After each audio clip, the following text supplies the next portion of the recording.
In this video, I'm going to be doing a Hetzner storage box review and my experience actually using it. So, if you're looking for a cost-effective and a reliable storage solution, the Hetzner storage box, I would say solid choice. I've been using it for a while now, primarily for backups, And here's my experience. So, performance and speed, I would say if you're hosting in, let's say Europe, performance is impressive. Okay, the read and write speeds are great. They're fast, especially when paired with a server in the same or a nearby data center. However, if you're connecting from further away, you might experience some latency. And if you look at in terms of ease of use and compatibility, setting it up is straightforward. It supports various protocols like SFTP, SDP, the others.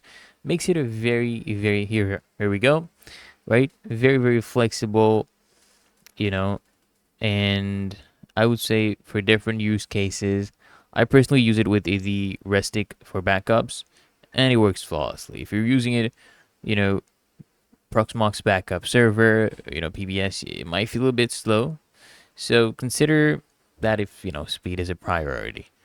And I would say for reliability and maintenance, over months of use, I've only encountered minor downtimes due to maintenance, but they were short-lived and didn't affect my scheduled backups. And, some users actually reported peering issues with slow bitrate, but in my case, it was smooth overall. There's a lot of people, of course, even in Reddit, they're really backing it up as well.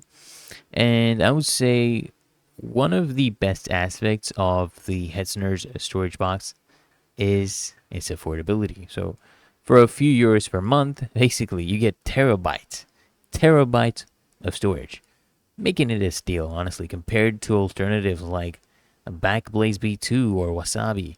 And Hetzner also runs promotions, so if you keep an eye out, you can get even better deals. And if we go over to limitations, I would say the only downside is the number of simultaneous connections. That is limited. 10 is max. Okay? This isn't a huge problem for backups, but it could be an issue if you're trying to use it for multiple active services. So final verdict, affordable pricing. As you can see, here we go. This is the pricing. Fast speeds, especially in Europe. Okay, multiple protocol support, and it's reliable for backups with tools like Restic. Cons, I would say, occasional maintenance downtime, limited simultaneous connections, and it can also be a little bit slow for Proxmox PPS. Overall rating, I'd give it a 4.5 out of 5. So, guys, if you need an affordable, reliable storage solution for backups, I would say go for it.